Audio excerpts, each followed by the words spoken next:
In the normal course of doing business, an organization might send many kinds of data across the network. These might include social security numbers or credit card numbers, medical information, and much more.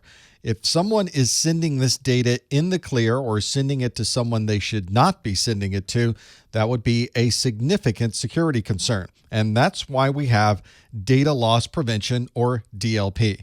DLP is designed to stop the data before it gets in the hands of the bad guys. This is sometimes called data leakage when this information gets out. There's obviously many different sources of this information in your organization, and this data is being sent to many different destinations. So often, a DLP solution is one that occurs at many places along the data path. One of these places might be on your computer itself. You have data that you're using in the memory of this computer, and there's endpoint data loss prevention tools that can watch for that data and prevent anyone from gaining access to it. There's also insecure data that might be sent over your network. We call this data in motion, and there are DLP appliances that will sit on the network connection and constantly look for social security numbers, credit card numbers, and anything else that shouldn't be in the clear on your network. And lastly, there's data that's stored in databases or files. This is data at rest. And we have DLP systems that will sit on the database servers and the file servers and make sure that data doesn't get into the wrong hands. DLP in a workstation may not just stop the transfer of data on a workstation, it could also prevent certain tasks from occurring on that workstation. A good example of this is in November of 2008 in the United States Department of Defense. They received on USB storage a worm, and that worm very quickly propagated to the entirety of the Department of Defense.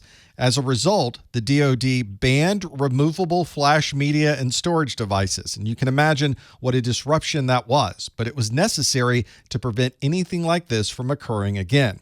All of their devices had to be updated, all of their workstations and servers and laptops and mobile devices, and a DLP agent was in charge of making sure that nobody could use any USB storage devices. The Department of Defense lifted this ban in February of 2010, but they instituted very strict guidelines for the use of USB storage devices in the future. One of the places that many organizations are concerned about data getting out is their internet connection. And that's why many organizations will use cloud-based data loss prevention. This is between their users and the internet side. Every bit and every byte of traffic goes through this cloud-based DLP solution. There's no software or hardware that has to be managed locally. Everything is done in the cloud. An organization can create custom strings looking for proprietary data or well-known types of data from getting out. You can manage access to particular URLs to filter this in the cloud. And of course, this cloud-based DLP could stop viruses, block malware, and prevent any malicious software from getting onto your workstations.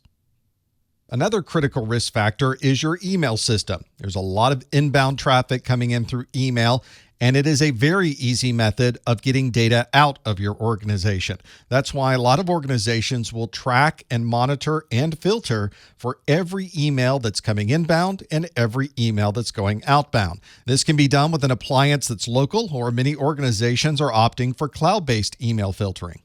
Inbound email DLP may be looking for particular keywords to block. It may be trying to identify emails that are forgeries, or it may be quarantining email messages that contain certain types of data. Outbound email DLP can be much more specific. You can look for outbound wire transfers, W-2 information, social security numbers, employee data, and much more. An example of where some email DLP would have made a big difference happened in November of 2016. An employee at Boeing emailed a spouse a spreadsheet to use as a template. Unfortunately, this particular spreadsheet had inside of hidden columns information about 36,000 of the employees at Boeing. It had social security numbers, date of birth, and other personal information. In this particular case, Boeing did not have DLP software looking for outbound emails.